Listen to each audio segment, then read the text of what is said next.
一節ずつ購読いたします。 하루는 하나님의 아들들이 와서 여호와 앞에 섰고 사탄도 그들 가운데에 온지라. 여호와께서 사탄에게 이르시되 내가 어디서 왔느냐. 사탄이 여호와께 대답하여 이르되 땅을 두루 다녀왔나이다. 여호와께 사탄에게 이르시되 내가 내 종 욥을 주의하여 보았느냐. 그와 같이 온전하고 정직하여 하나님을 경외하며 악에서 떠난 자는 세상에 없느니라.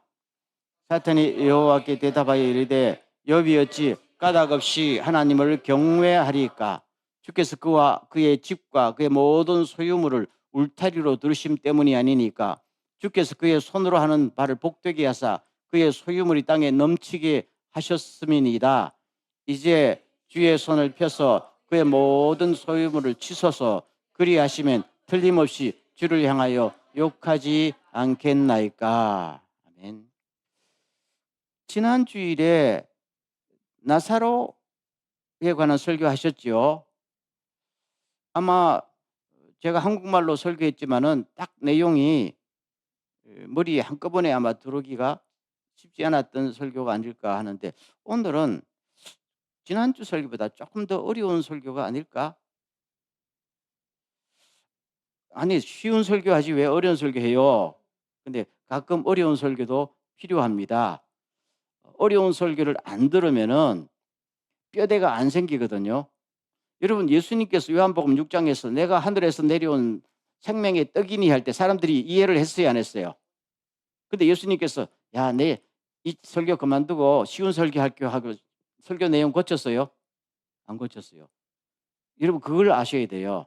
여러분, 우리가 신앙도 그렇고 설교도 그렇고 조금 어려울 때는, 아니, 어떨 때는 조금 어려운 그 설교를 들을 수가 있어야 됩니다. 히브리서 5장 마지막에 보면은 장성한 사람은 무슨 음식을 먹는다고? 단단한 음식을 먹는다. 어린아이는 우유를 먹지만 여러분들은 장성한 신자라고 제가 믿고 조금 어렵지만 대단히 중요한 설교. 오늘 설교의 제목이 뭘까요? 신앙의 전환점을 넘어서. 자, 보여주세요. 그림을 보여주세요. 여러분 잘 아는 그림.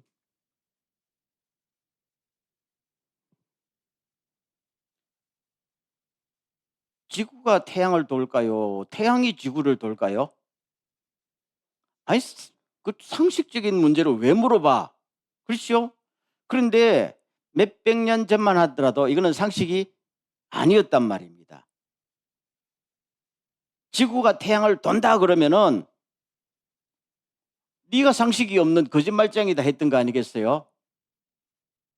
그리고 이거를 몰아붙인 장본인들이 누굴까요? 교회입니다, 교회. 그렇죠? 교회가 태양이 지구를 돈다 이렇게 말해야지. 지구가 태양을 돈다 하는 사람은 다 성경 위반이야. 말이 돼요, 안 돼요? 그럼 제가 묻겠어요. 여러분, 성경에 태양이 지구를 돕니다 하는 말이 있어요? 없단 말이요. 그런데 왜 중세도 아니지 근세까지, 적어도 16세기, 17세기, 18세기까지예요. 그런 주장을 했을까요? 참 재밌죠? 그다음 그림 보세요. 이 유명한 그림입니다. 대단히 유명한 그림입니다. 여기 닉네임도 붙어 있어요. Pale Blue Dot라고, 보이저 1호에서 1990년도 2월 14일 날 61km 떨어진 거리에서 딱 카메라를 지구 쪽으로 돌려서 촬영하니까 지구가 뭐예요? 요점으로 나타났다. 이 광활한 우주에서 지구는 뭡니까?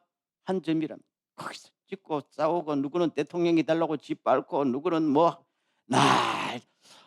그래서 이 사진이 나온 다음에 모든 그때 당시에 지구에 많은 사람이 충격을 받아요. 우리가 마음을 고쳐 먹어야지. 어쨌든 그거는 보십시오. 지구가 온 우주의 중심이 지구입니까, 아닙니까? 아니라는 거잖아요. 그렇죠? 생각을 바꾸니까 여기까지 생각이 확대되고 여기까지 사람들이 탐험을 하게 된 겁니다. 자, 그다음 장면 보세요. 그래서 옛날에는 태양이 지구를 돈다. 이 사람이 적어도 16세기에 이르러서 아닙니다. 지구가 태양을 돕니다. 아무리 성경을 보고 과학을 연구해도 지구가 태양을 돕니다. 그다음 넘어가세요. 그러면은 이것을 우리가 코페르니쿠스의 전환이라고, 전환. 오늘 제목도 전환이죠. 전환점. 미국 사람들은, 서양 사람들 이것을 레볼루션이라고 말해요. 이거는 과히 혁명이라는 거죠. 단순한 전환을 넘어서 완전히 뒤집어진 사건이다. 그렇지요. 이 보는 관점이 바뀌었다는 거잖아요. 그렇죠? 뭐 특별히 바뀐 건 없어요. 옛날부터 하나님이 천지를 창조할 때부터 지구가 태양을 돌았죠. 그거는 사실이란 말입니다. 근데 이제까지는 뭡니까? 사실을 사실로 여기지 않고 고집을 세워서 아니다. 태양이 봐라. 아침에 떠서 저녁으로 지니까 태양이 지구를 도는 거지. 그거는 사실이 아니고 자기의 감각이잖아요. 자기가 보는 거잖아요. 그럼 내가 보는 것이 100% 팩트일까요? 아닐 수도 있다는 거잖아요. 그러면은 우리는 내가 보는 것을 믿는 것이 아니라 사실을 믿어야 모든 것이 원점으로 돌아가고 모든 것이 제자리로 들어가는 거잖아요. 그래서 이것을 서양 사람들이 너무너무 모든 역사와 모든 것이 이 사건으로 바뀌었으니까 이는 과히 혁명이다. 그러면은 보세요. 이 코페르니쿠스는 어떻게 이런 주장을 하게 됐을까요? 모든 사람이 아니다 할 때 이 사람만큼은 아닌 게 아닌데 하면서 뒤집었잖아요. 이 사람은 어떻게 이런 주장을 하게 된 걸까요? 생각해 본 적이 없다. 오늘 신앙 이야기를 하려는 거예요.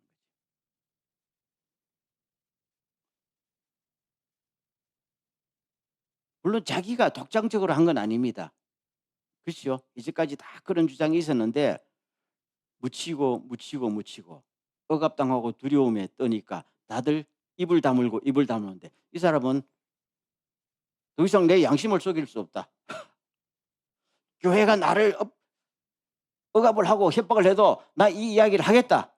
내 양심상, 내 신앙생활상, 신앙 양심상 옳은 것을 옳다고 말한다. 내가 봤다 깨달았다는 거잖아요.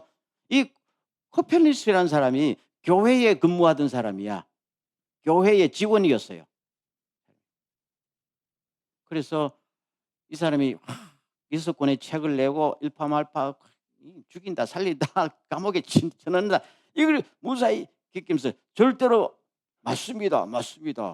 여러분이 성경도 오해하고 하나님도 오해하고 우리도 오해하고 있습니다.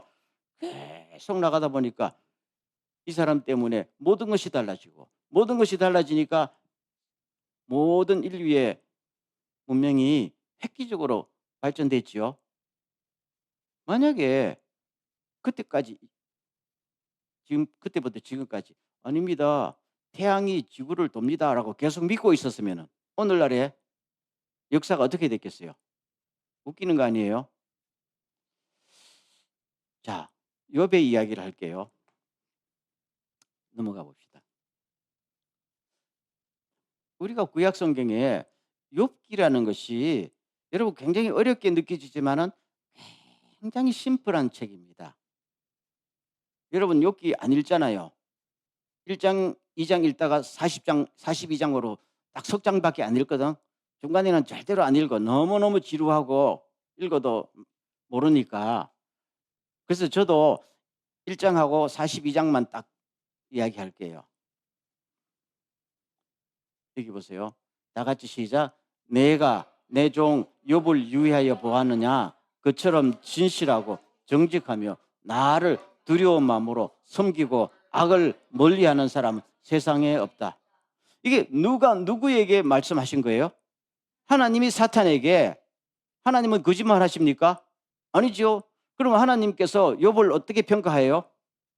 진실하고 정직하며 나를 잘 섬기고 악을 멀리하다. 이런 사람은 세상에 없다는 거잖아요. 그리고 누구한테 자랑해요? 사탄한테. 욥의 신앙이 문제가 있어요? 없잖아요. 욥기는 여기서부터 출발합니다. 우리 모든 크리스찬들이 욥이 나의 모델이 아니에요? 아니, 신앙보다도 부자잖아. 당대의 회사의 회장이었잖아. 그렇죠? 그리고 자녀들도 10명이 있어가지고 너무너무 잘 키웠고, 어디 문제가 뭐가 있어요?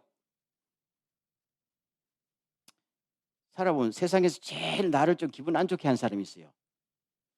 인물도 좋은데, 학벌도 좋고, 능력도 좋고. 그런데 예수까지 잘 믿어. 아, 기분이 안 좋아. 뭐라도 나보다 좀 못한 게 있어야 되는데, 다 좋은데 신앙마저 좋아. 완벽한 사람 아니야? 우리는 다 그렇게 되기를 원하잖아요. 그래서 제목을 뭡니까? 이대로 괜찮을까? 이대로 괜찮을까? 욥기는 여기서부터 출발합니다. 그 다음 장면 보세요. 다 같이 시작. 그러나 그가 소유한 모든 것을 한번 빼앗아 보십시오. 그러면 당장 그가 정면으로 주를 저주할 것입니다. 좋다. 내가 그의 소시를 내 마음대로 하여라. 그러나 그의 몸에는 손을 대지 말라. 해서 하나님의 허락을 받고 사탄이 1차, 2차에 걸쳐서 욥을 괴롭히지요. 모든 걸 다 잃어버리죠. 그 많은 재산, 마지막에는 자기 건강까지, 명예는 다 무너지고, 그리고 자기 아내까지도 자기 보고, 그 다음에 자기 친구들 3명이 와서 너 그럴 줄 알았다. 그거잖아요. 다 읽어보세요. 너 그럴 줄 알았다. 지금이라도 회개하고 하나님 앞에 용서를 빌면은 용서해 줄 것이다. 그리고 욥이 뭐예요? 아니, 나 잘못한 거 없어. 딱 그 이야기입니다. 그 이야기합니다. 그러면 이 상태가 해결되지 않고 계속 갑니다. 욥기 38장까지 갑니다. 이 상태가요. 여러분, 실제로 욥이 이 병이 들어서 나중에 하나님 앞에 회복받을 때까지 몇 년 걸린 줄 알아요? 몇 년 걸렸을 것 같아요?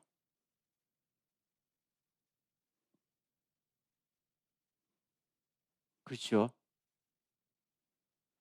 야살의 책에 보면 32년 걸렸다고 그랬어요. 32년. 그런데 어떤 사람들이 아무리 해도 계산해보니까 최하 20년 걸렸다는 어떤 사람이 계산한 게 나오더라고요. 그러니까 걸렸다가 뭐 이렇게 몇 달 만에 회복된 게 아니에요. 자기 인생의 후반부가 이 고통 속에서 오랜 시간을 살았단 말이에요. 그러면은 이 오랜 시간 이 힘들게 살면서 욥이 무슨 생각을 했을까요? 그게 바로 욥기의 중반부에 나옵니다. 딱 그겁니다. 하나님, 제가 하나님을 안 믿는 건 아닙니다. 믿겠다고 그랬잖아요. 그렇지만 하나님이 다스리는 세상이 이게 뭡니까? 요게 지금 여기에 주제입니다. 여기에. 따라하겠습니다. 내 질문도 똑같습니다. 여러분, 하나님 믿지요? 그렇지만은 우리가 돈이 많고 건강하고 행복할 때는 그런 질문 안 나요. 늘 하나님 감사합니다. 주 하나님 지으신 모든 세계 하는데 내가 어느 날 다 잃고 망하고 몸이 병들고 나면은 하나님 안 믿을 수는 없잖아. 천국 가야 되니까. 그렇지만 하나님, 도대체 하나님이 다스리는 이 세상이 이게 이해가 안 됩니다. 이거 아닙니까?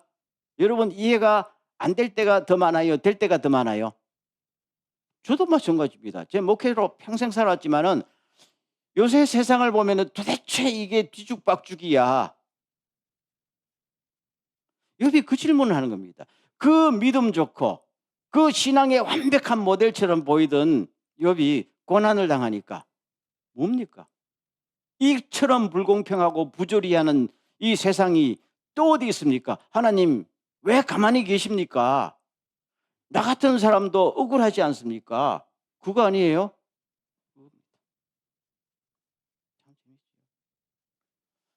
신약에 욥처럼 했던 사람이 누가 있을까요? 예수님 당시에 세례요한입니다. 세례요한이 감옥에 갇혔는데 세례요한은 잘못한 게 있어요, 없어요? 아무것도 없잖아요. 목숨 걸고 정의를 외쳤던 사람. 그리고 사치한 것도 없고 주님이 앞길을 예비한다고 모든 생애를 바쳤던 사람이 정의를 외치다가 감옥에 갇혔단 말입니다. 그러는데 메시아라는 사람이 와서 감옥에 한번 찾아오지도 않아. 그 엄청난 능력을 가지고 자기가 그렇게 예수님을 소개하고 했는데도 예수님의 능력이면은 감옥에서 다 끄집어낼 수도 있는데 안 끄집어내죠. 세례요한의 마음에 뭐가 쌓입니까? 도대체 당신이 메시아 맞소? 하나님이 보내신 메시아라면은 이럴 수 없지. 그거잖아요. 똑같지요? 그럼 세례요한이 뭘 잘못했어? 신앙이 없어요? 성령에 충만하지 않아? 오늘 우리들의 질문입니다. 다 같아요. 그렇죠? 그래서 욥이 하나님 앞에 내 아픈 거 괜찮아요. 내 망한 것도 괜찮아요. 내 질문에 대답만 좀 해주세요 하면서 하나님 앞에 그냥 했단 말이에요. 드디어 하나님의 대답이 내려왔을까요? 안 내려왔을까요? 내려왔습니다. 그 다음 장면 보세요. 다 같이 시작. 아직도 너는 내 판결을 비난하려느냐? 내가 자신을 옳다고 하려고 내게 잘못을 덮어 씌우려느냐? 내 팔이 하나님의 팔만큼 힘이 있느냐? 내가 하나님처럼 천둥 소리 같은 우렁찬 소리를 낼 수 있느냐? 어디 한번 위엄과 존귀를 갖추고 영광과 영화를 갖추고 교만한 자들을 노려보며 내 끌어오는 분노를 그들에 쏟아내고 그들의 기백을 꺾어 보아라. 주님의 대답이 드디어 내려왔는데 왜 이 세상에 죄 많은 놈은 잘 먹고 잘 살고 자손도 잘 사고 성공하고 욥이 너처럼 의로운 사람 이렇게 망하고 설명을 안 해주고 이렇게 대답, 동문서답 같은 대접을 합니다. 이게 뭡니까? 그렇게 나한테 불만이 많으면 네가 한번 해볼래? 딱 이겁니다. 이게. 그렇죠? 네가 옳다고 하고 내한테 잘못을 뒤집어 씌우고 내가 다스리는 세상이 불공평하다 하면은 너 나처럼 능력이 있어? 네가 한번 해봐. 딱 그거잖아요. 그럼 네가 이 땅에 끌어오는 분노를 가지고 그 악하고 그렇죠. 죄를 짓고도 잘 먹고 잘 사는 이 세상에 이 사람들 다 쓸어봐. 할 수 있어? 욥이 할 수 있어요? 없어요? 못하잖아요. 그건 하나님 나만 할 수 있어. 나만 할 수 있어. 능력도 없는 주제에 왜 나를 원망과 나사? 좀 너무 이상한 대답이지요. 그럼 하나님께서 이 대답을 통해서 욥에게 뭘 촉구하는 거예요? 너는 모르는 게 너무 많다 이 말입니다. 능력도 없는 주제에 알지도 못한 주제에 자꾸 따지기고 들고 자꾸 쓸데없는 말하고 그런다고 문제가 해결되겠어? 이렇게 나오는 겁니다. 하나님이요. 이게 하나님의 책망이 아니고 하나님의 사랑의 음성입니다. 조금 아버지처럼 엄마처럼 말하는 게 아니고 아버지처럼 지금 말하는 사랑의 음성. 여러분 우리는 이렇게 생각합니다. 햇빛이 나도 햇빛이 나에게 도움이 돼야 햇빛이 필요한 거고 비가 와도 비가 나에게 도움이 돼야 하나님께 감사한 거 아니에요? 아니 비가 와가지고 내한테 홍수가 되면은 하나님 찬양하겠어요? 그러면 하나님 입장에서는 야 비가 너 때문에 내가 내려주는 너를 위해서 내가 비를 내려주는 거 아니다는 겁니다. 햇빛도 마찬가지입니다. 여러분 햇빛 좋지요? 1년 365일 비가 안 하고 햇빛만 쬐면 사람이 살아야 죽어요. 사막처럼 되는 거야. 그리고 그 햇빛이 아무리 좋은 햇빛이나 달빛이나 뭐든지 너만 위해서 내가 해야 돼? 네가 중심이야? 네가 우주의 중심이야? 모든 태양과 은하계 너를 중심으로 돌아가야 돼? 그 말이잖아요. 모든 우주의 중심은 누구예요? 나 하나님이야. 내가. 나는 공평하고 플러스 뭐예요? 사랑의 하나님이다. 그 다음 기절에 욥이 이것을 깨닫게 됩니다. 보세요. 여러분 잘 아는 기절. 시작. 무식한 말로 주의 뜻을 흐리게 하는 자가 누구겠습니까? 바로 나입니다. 전에는 내가 주께 대하여 귀로 듣기만 했는데 이제는 내 눈으로 직접 보았습니다. 그래서 내가 말한 모든 것을 부끄럽게 여기며 티끌과 제 가운데서 회개합니다. 전에는 나 잘못 없어? 억울해. 나만 억울한 게 아니라 세상 보니까 다 억울한 사람이 너무너무 많고 이게 하나님이 다스리는 세상입니다. 막 답을 달라고 그렇죠. 마치 하나님을 몰아붙였잖아요. 근데 하나님께서 탁 나타나가 네가 한번 해먹어 볼래? 딱 그거잖아요. 그리고 가만히 아마 엄청난 생각을 했을 겁니다. 하고 보니까 하나님 제가 알지도 못한 소리를 짓거려서 죄송합니다. 부끄럽게 생각합니다. 회개합니다. 회개라는 건 뭡니까? 방향 전환이잖아요. 내가 보는 관점을 바꾸렵니다. 그때부터 바꾼 거예요. 회개라는 것은 잘못을 뉘우친다는 말도 있는데 회개라는 것은 원래 메타노이아 가던 방향을 바꾼다는 거예요. 전에는 모든 것이 내 중심이었고 저 이름 모를 산골짜기에 피는 꽃 한 송이도 나를 위해서 피지 않으면 아무런 도움이 안 되는데 그 이름 모를 산골짜기에 피는 꽃이 너를 위해서 존재해야 되냐? 아니잖아요. 그렇죠? 모든 우주는 주님이 다스리고 주님의 뜻대로 주님의 의미가 있는 거예요. 보십시오. 65km 밖에서 찍으니 하나의 점이잖아요. 우리는 하나님의 입장에서 나를 봐야 됩니다. 그렇죠? 그리고 이웃의 입장에서 나를 봐야 됩니다. 안 그러면은 절대로 우리 신앙이 전환점을 넘지 못해요. 우리 지금 한국교회와 우리 많은 신앙인들의 가장 큰 문제가 뭔지 압니까? 주세요.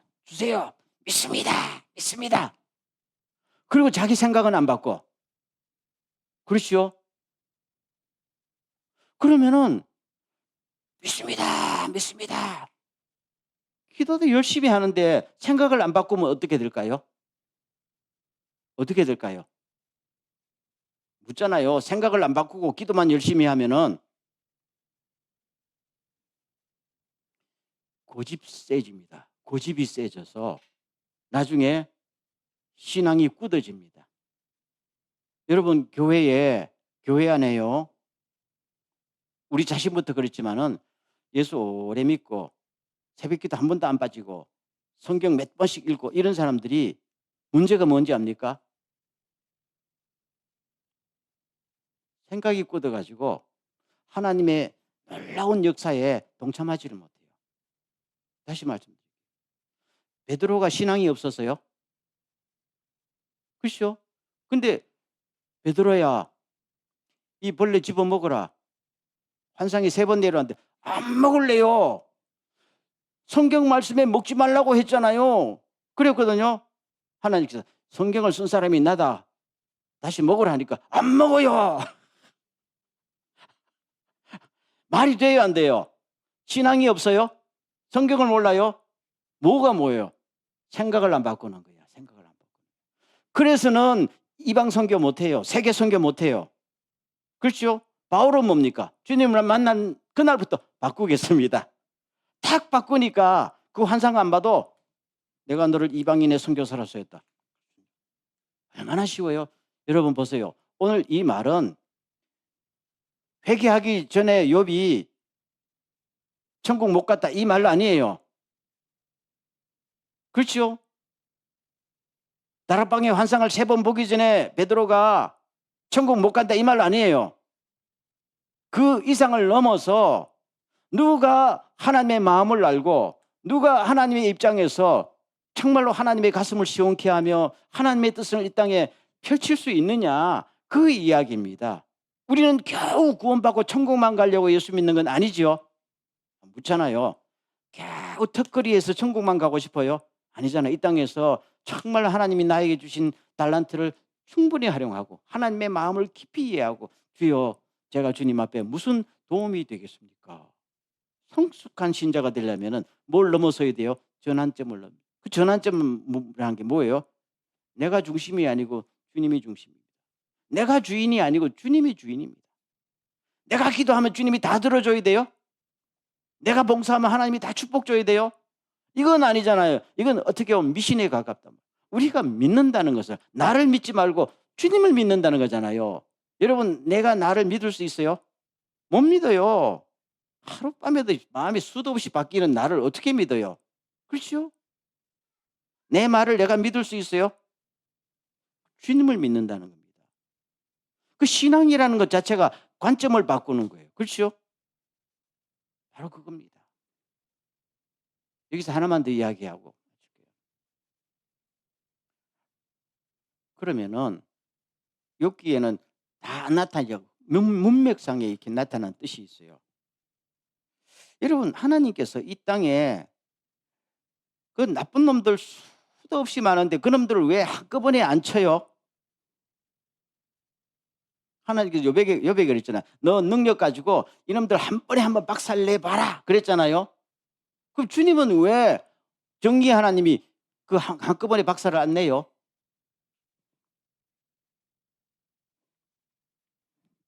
제가 말할게요. 그렇게 하나님 박살나면요 나도 못 살아요. 여러분은 살아남겠어요? 나부터 죽을 수 있어요.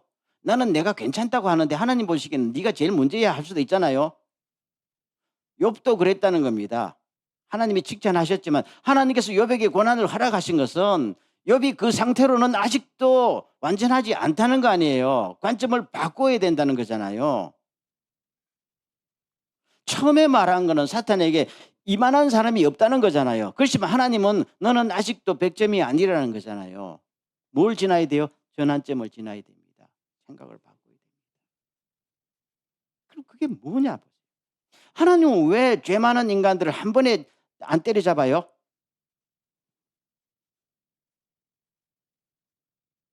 그럼 제가 여기 자녀들을 키워본 분이 아니 백원사님 아니 아들이 잘못하면 감옥소에 집어넣어? 쫓아내? 못하잖아요. 그놈이 잘못한 건 맞잖아. 그럼 그놈을 죽여? 못하잖아요. 아무리 세상의 최고의 권력자도 자기 자식만은 못해요. 왜요? 사랑하니까요. 사랑하니까요. 하나님이 이 땅에 있는 왜 김정은이 뭐 푸틴 다 쓸어버리면 되는데 왜요? 하나님은 그들이 회개하고 돌아가기를 원하십니다. 그게 주님의 사랑이에요. 욥이 전에는 그 정도의 깨달음이 없었어요. 이제는 옳고 그름으로만 따질 수 없는 하나님의 그 사랑. 그래 나중에 하나님께서 이 죽일 놈들 다 지옥에 보내야지 하지 않고 당신의 아들 십자가에 세상에 네가 대신 죽어라. 아멘. 그게 성경 아니에요? 그 욥기에 욥이 나중에 그걸 깨닫고서 주님 제가 했던 말을 부끄럽습니다. 내가 아직도 깨닫지도 못하고 주님을 원망하고 이 세상이 이 모양인데 주여 나의 마음에 주의 사랑으로 채우소서. 사랑으로 채우소서. 회개라는 게 그거잖아요.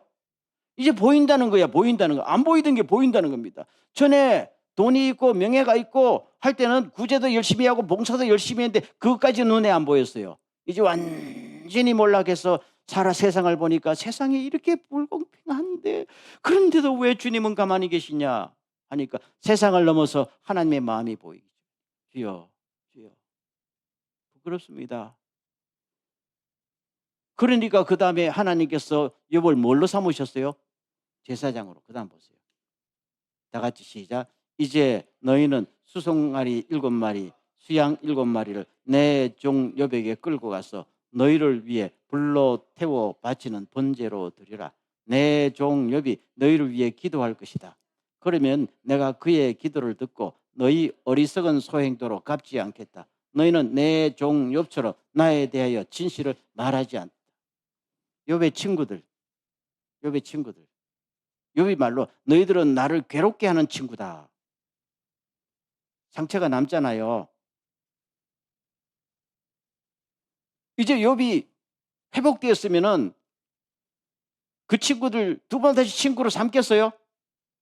나쁜 놈들이잖아요. 배신자들이잖아요. 그런데 욥이 뭘 깨달았어요? 하나님의 사랑. 그렇죠. 나쁜 놈들을 끝까지 품고 품어서 바로 되기를 원하신 하나님의 사랑을 깨닫고 보니까 저 친구들도 하나님이 사랑하는데 나한테 상처를 줬지만은 내가 이제 깨달은 내가 저들을 위해서 뭘 할 수 있을까 할 때 하나님께서 저들을 위해서 기도해라. 그러면 내가 너의 기도를 듣고 그들을 용서할 것이다. 제사장입니다. 화해자입니다. 아멘.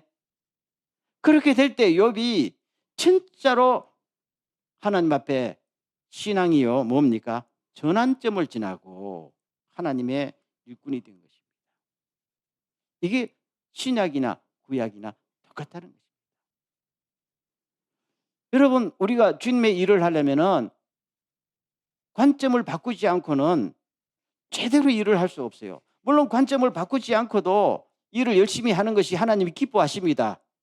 그렇죠? 안 하는 것보다는 기뻐하십니다. 그러나 이제는 성숙한 사람이 되어서 주여 주님의 마음을 제가 알기를 원합니다.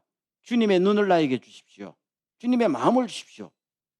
그럼 성경에 보면은 전부 창세기부터 끝까지요. 이런 마음을 깨달은 사람이 진짜로 주의 일꾼 된 줄로 믿습니다. 그렇죠? 모세 보십시오. 모세 나이 마흔에 학력 있지, 인물 좋지, 힘도 세지. 그렇죠? 열성 있지. 한 놈 때려 죽이고 이제 우리 민족을 핍박하는 놈 있으면 내가 그냥 안 둘 거다. 했는데 뭡니까?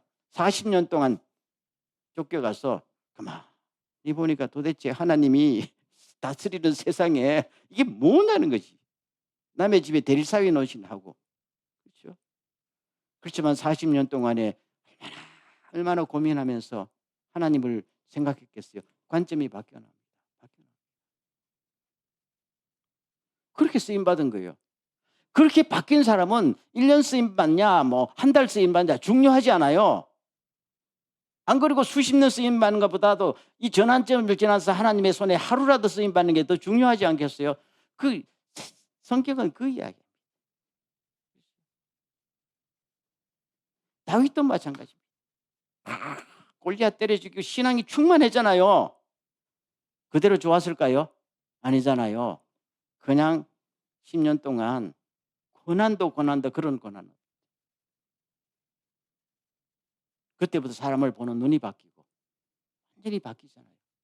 그래서 다윗이 그의 잘못에도 불구하고 너는 내 마음에 든다는 거잖아요. 왜 들어요? 다윗의 행위가 깨끗했어요? 아니잖아요. 너는 나의 마음을 안다는 거예요. 나의 눈을 가졌다는 거잖아요. 아멘. 다 그렇단 말이에요. 아까도 바울도 이야기했지만. 그래서 오늘 이 시상에 이 시대에 우리 한국 사람이 늘 생각하는 게 야 누가 더 헌금 많이 내고 누가 더 열성으로 봉사하고 누가 더 기도 많이 하고 신령하냐. 그게 중요해요. 그게 기본이니까요. 그러나 이제는 그것을 넘어서서 누가 더 전환점을 지나서 누가 더 하나님의 마음을 갖고 있느냐. 누가 더 하나님의 눈을 갖고 있느냐. 아멘. 이걸 깨닫는 것이 신앙이다. 그리고 이 시대가 너무 지금 혼란됐기 때문에 하나님의 눈과 하나님의 마음을 가진 사람을 정말 주님이 찾고 찾는단 말입니다. 그러다 보니까 다윗을 만난지라. 아멘. 바로 그겁니다. 오늘 욥기라는 게 굉장히 중요한 것을 우리들에게 말씀해 주시고, 오늘 우리는 이 세상에서 또 하나의 욥이 될 수 있기를 간절히 소원합니다. 누구라도 할 수 있다. 누구라도 할 수 있다. 그렇게 되기를 원하신다. 오늘 우리들에게, 우리 교회도 그런 교회가 되기를 원합니다. 아멘. 우리 한번 통성으로 기도하겠습니다. 주여, 저에게 주님의 눈과 주님의 마음을 허락하여 주시옵시고, 이제는 성숙한 신앙으로 접어들어서 전환점을 넘어서 주님과 함께 일하는 주님의 종 되게 하여 주옵소서. 다 같이 한번 통성으로 기도하겠습니다.